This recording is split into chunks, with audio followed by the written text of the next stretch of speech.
Coming up on the AFN Evening News. Times may be changing in Bosnia and Kosovo, but tonight we take a look at how Americans continue their life-saving efforts there. Plus, amid mass deployments, the bonds between parents and children are more important than ever. This is when they're happy. You know, you can't put a price on a smiling face. And a hospital reaches out to support CTAF family members. The AFN Evening News. Real news for real people. Bomb blasts rock the green zone outside Iraq's National Assembly meeting. Thanks for joining us tonight. I'm Army Sergeant Michelle Johnson. Dee Dee Cordell has the night off. Enemies of democracy try to sabotage the first meeting of its kind in 50 years in Iraq. We'll tell you if they succeeded in a moment. But before we get to that, an update on the anthrax scare at Pentagon mailrooms. You can almost hear the sighs of relief across Washington. Officials say anthrax tests from a pair of military mailrooms have come back negative. Monday, initial tests indicated that deadly spores might have infected the mail. Responding to what now appear to have been false alarms, officials gave antibiotics to nearly 900 postal workers and closed 3 mail facilities, 2 serve the Pentagon and 1 in Washington that handles mail on its way to military. In more than 3 years since the 2001 anthrax by-mail attacks, there have been scores of initial tests that falsely reported anthrax in government mailrooms. Turning now to the latest headlines in the war on terror. A U.S. soldier has been killed by a landmine in Afghanistan. The announcement comes even as the top U.S. general insists security in Afghanistan is exceptionally good. General Richard Myers also says the U.S. is considering putting long-term bases in Afghanistan. The Homeland Security Department is about to present a dozen hypothetical but frightening scenarios in an effort to spur state and local preparedness. They include a terrorist nuclear attack and spreading a plague. The department has been working up scenarios for the past year. Plumes of black smoke rose after a series of explosions detonated near a building where Iraq's new National Assembly was about to convene today. Air raid sirens could be heard after more than half a dozen blasts echoed through central Baghdad. The assembly area was not evacuated and did not appear to have been struck.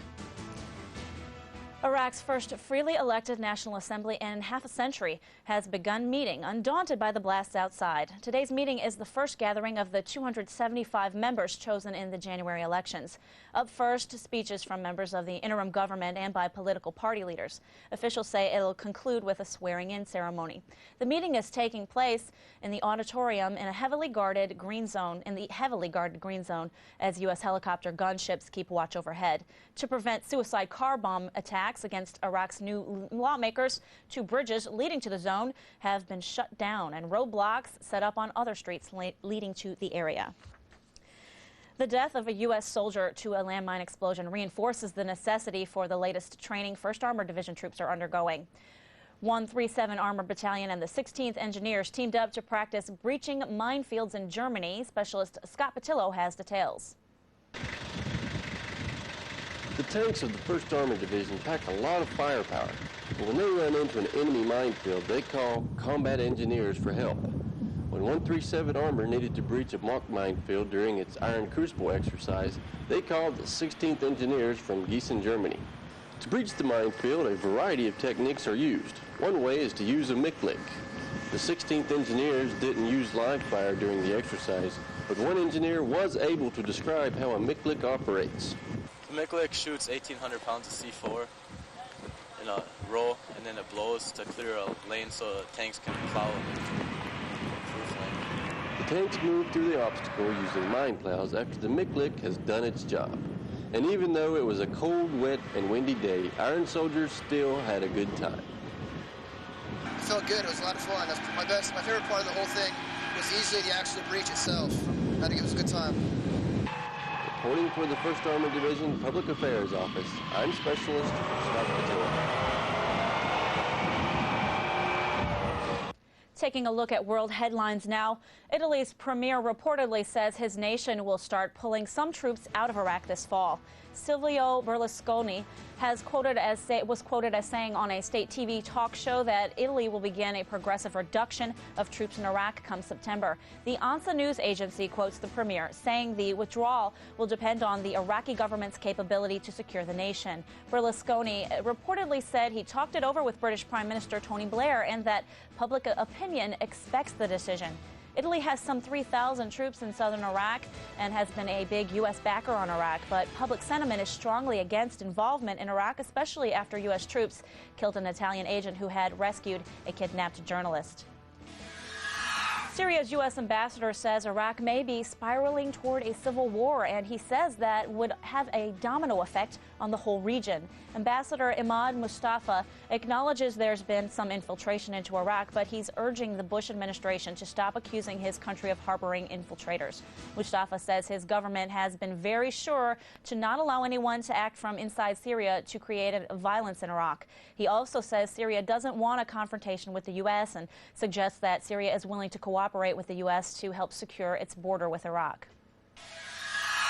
CENTCOM's Deputy Commander of Operations, Air Force Brigadier General Douglas Rayburg, recently spoke about the individual parts of the coalition in Iraq and Afghanistan and how they all contribute to making progress in the war on terror.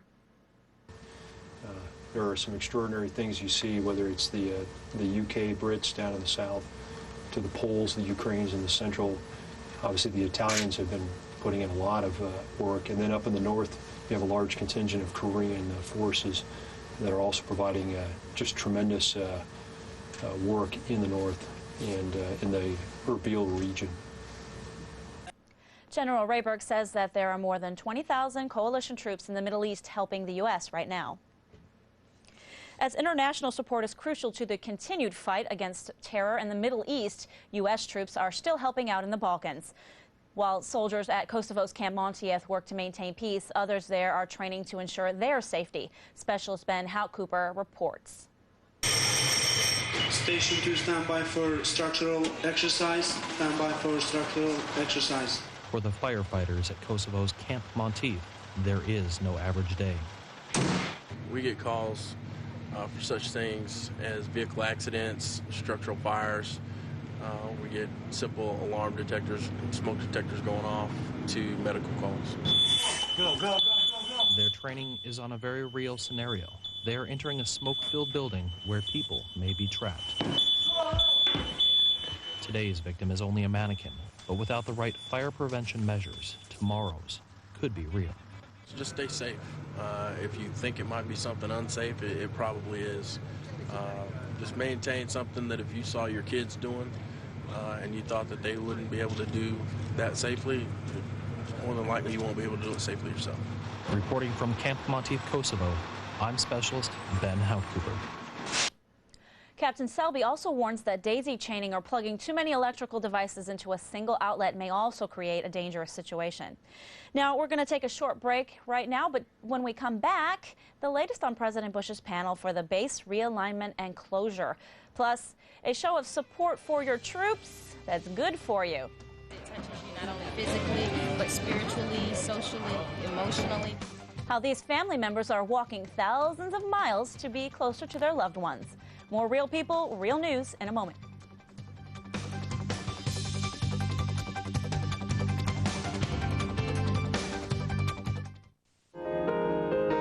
Parents and guardians are the most important influence in a child's life.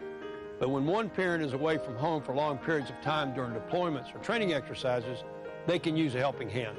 Mentoring offers support for both parent or guardian and the student by providing one more caring one-on-one relationship. Students are matched with volunteers based on common interests, academic skills, and the mentor's career field. For 1 hour each week during school, the student and mentor work together on activities that help improve academic and social skills. They may also lay the foundation for future career choices. Become a mentor. Investing 1 hour each week with a young student, like these here in Kaiserslautern, Germany, could very well be one of the most rewarding experiences you'll have. Please call the schools in your community and ask for a mentor program coordinator. A commitment to our children is a commitment to our future.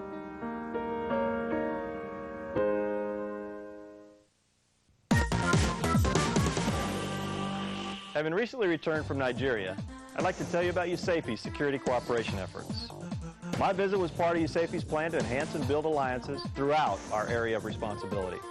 USAFE teams have traveled to more than 20 European and African countries, engaging in vital exchanges with our partners. We're proud to be a key player in actively expanding partnerships in EUCOM as we prepare for the many challenges of the 21st century.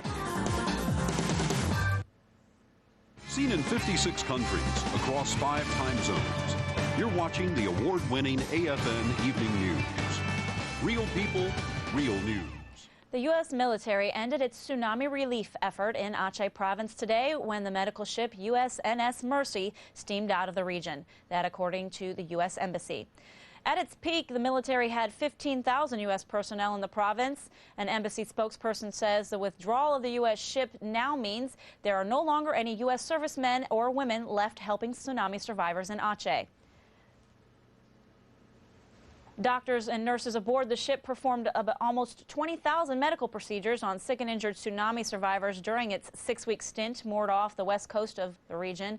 The ship was part of a massive foreign military effort to help countries affected by the December 26th earthquake and its tsunami it spawned. The U.S. military contingent, which was the largest in the region, began withdrawing last month.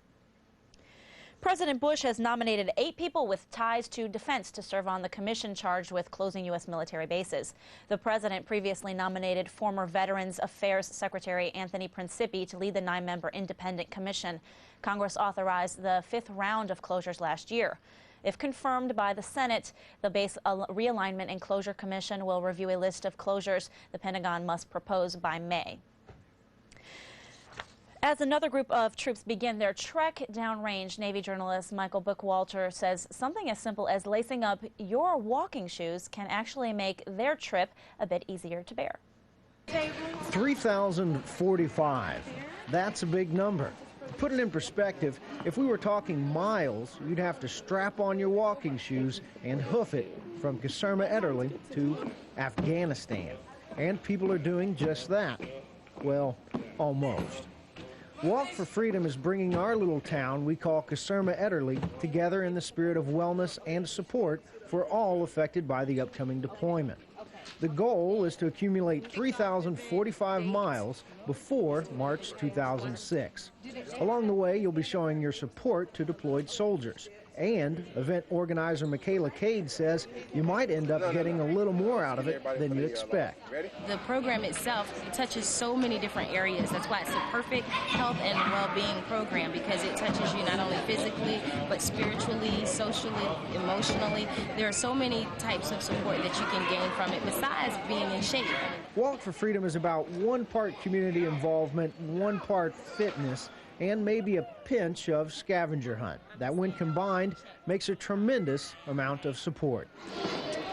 Well, it's going to take dedication for us to actually get out and walk and to do the activities that, that earn the miles. So we're going to have to step up and do a little bit more and actually record down all the different things that we do, It's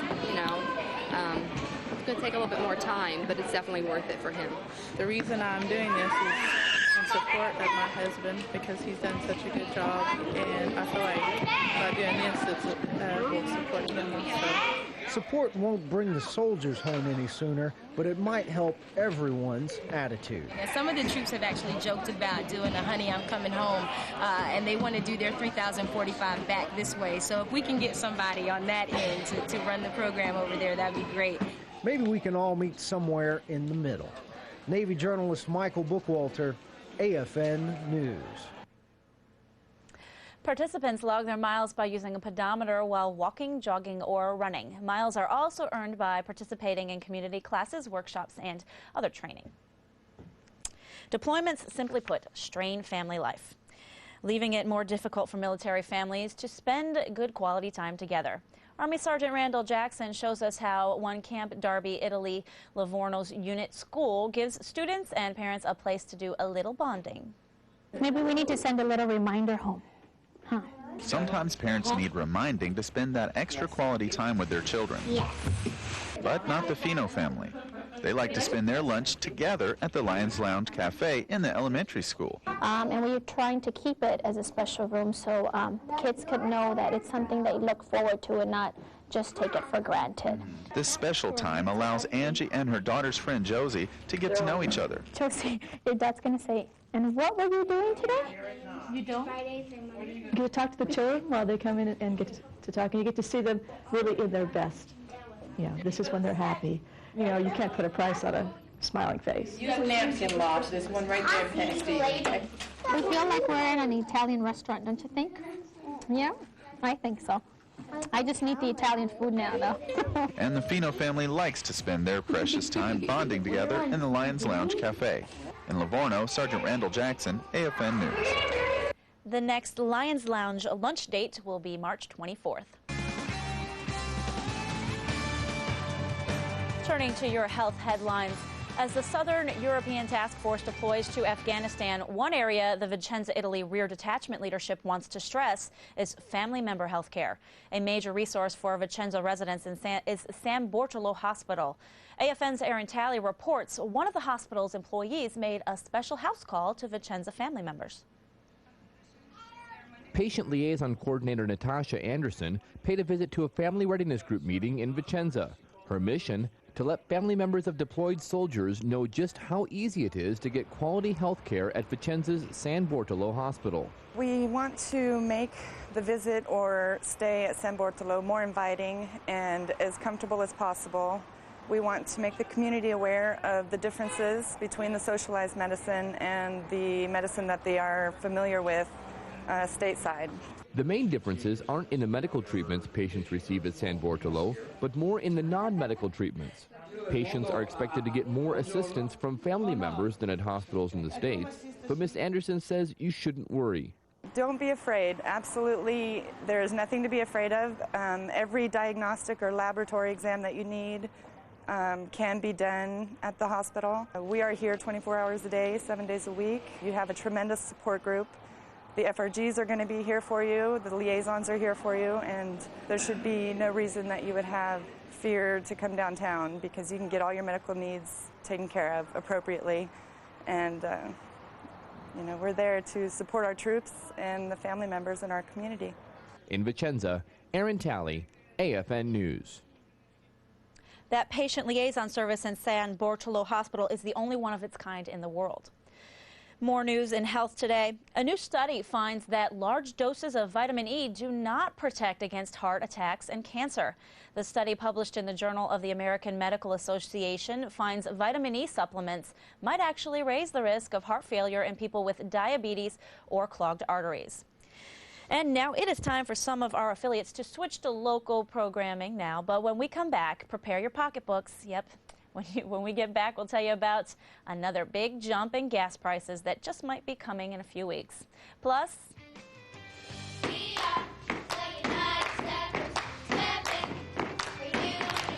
stomping, singing, art, and more, honoring a significant movement in African American history. The AFN Evening News is back after this. Stay with us.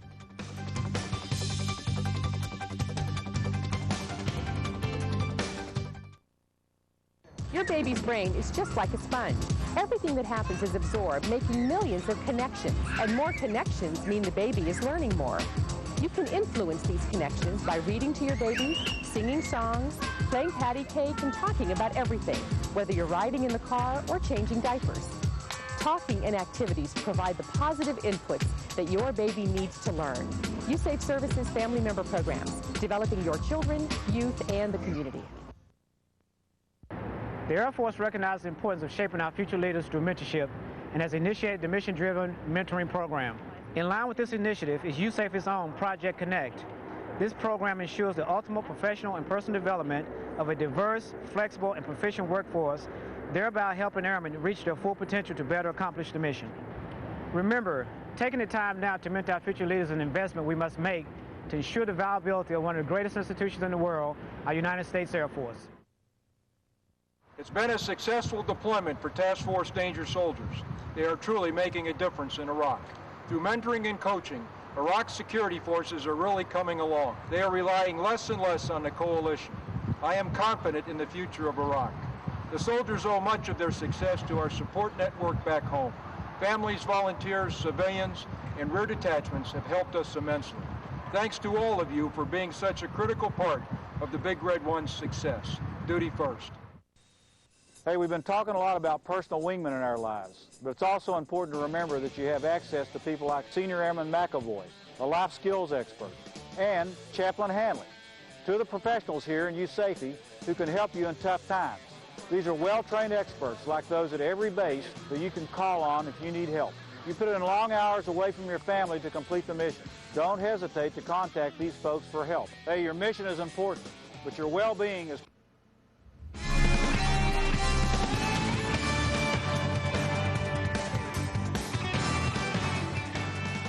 An ecology-friendly activity actually provided family-friendly outing for Aviano, Italy's community members.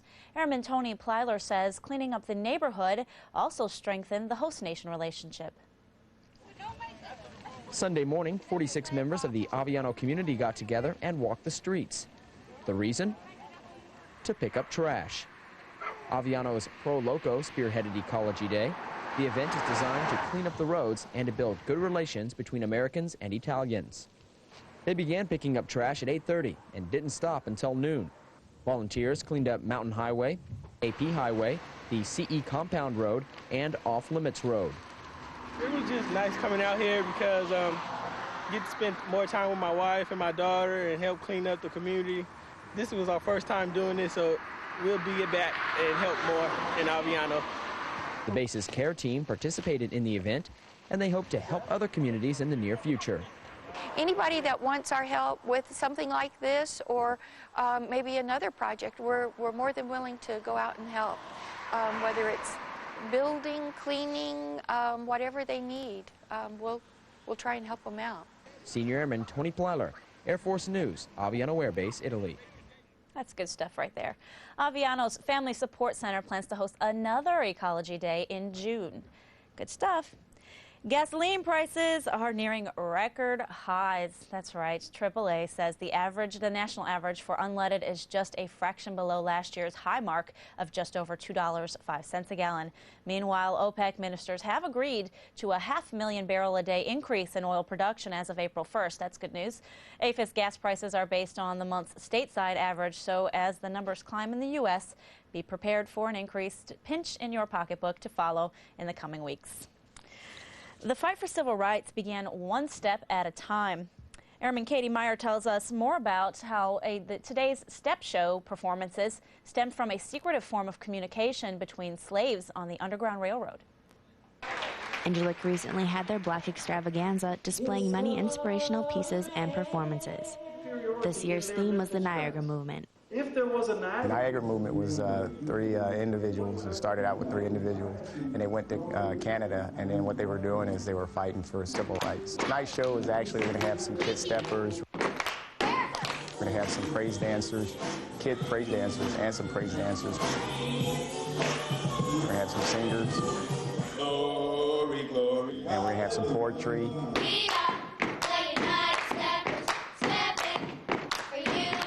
The Angelic United Steppers performed for the crowd and explained they understand the importance of stepping in African American heritage. Stepping is very important because they would use stepping for the Underground Railroad. They would send messages to tell other slaves that they were going to escape. Airman Katie Meyer, Air Force News, Angelic Air Base, Turkey. Some of our affiliates are to switch to local programming now. For those of you staying with us, we take a journey back in time before assembly lines and mass-produced goods. He's been making glass for more than 30 years, but manages to make each day new and unique. We'll take a look. Stay with us for more real people making real news in a moment. As a longtime customer of the Army and Air Force Exchange Service, as well as a member of the AFES Board of Directors, I'd like to share some important information with you concerning the benefits that AFES provides you. AFES' mission is to provide quality merchandise at uniformly low prices. This means an item in the PX or BX in Europe will be priced the same in Iraq, Afghanistan, or at home in the United States. AFES is committed to serving airmen, soldiers, and family members here in Europe and around the world.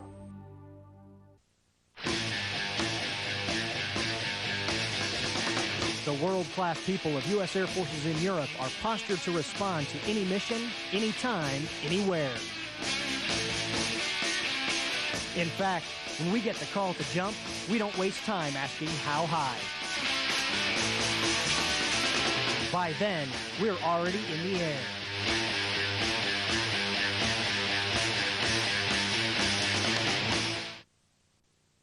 Taking on a 3-year assignment as an IG was an opportunity for my wife and I to remain a part of these great communities and continue to stay overseas in Europe, taking full advantage of living in Europe and all it has to offer.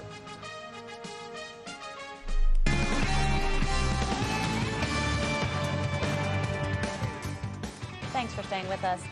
Ask most people what they would love to be doing with their life, and they would probably tell you something other than what they're doing right now, of course. Army Sergeant Frank Minnie caught up with a man who's been doing the same job every day for more than 30 years. And he hopes he can continue doing it for more years to come.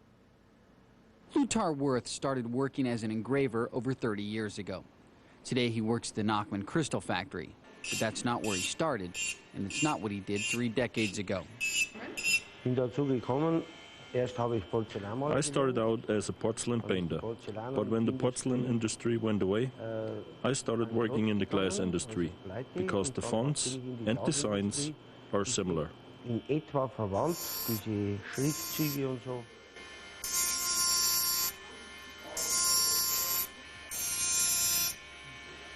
Like most jobs, you have a tendency to get frustrated doing the same thing day in and day out, but not for Lutar. He likes doing his job, even when he's unhappy. Most of the time, work is good. But there are some days where it's more difficult, because I'm not in a good mood or in good spirits. And work is fun, and I still like doing it as long as I have a steady hand. But what makes Lutar want to continue to do the same thing for more than 3 decades? I'm happy if people come by and look at my stuff, because it shows that they're interested in what I do. And it shows that they appreciate my work and that they're happy with it. I'm proud that my work is all over the world as well. That may be the reason that he's done the same thing day in and day out for more than 30 years. But more than anything else, it will help inspire Lutar to do this job for many years to come. Staff Sergeant Frank Minnie, AFN News. You can find out more about the Nachman Crystal Factory by logging on to our webpage, afneurope.net. Then click on the Bavaria link. You can find information on how to get to Neustadt and the Nachman Crystal Factory by contacting ITR. And that is going to wrap it up for us tonight. Sure glad you joined us and hope you can join us tomorrow. See you tomorrow. Bye.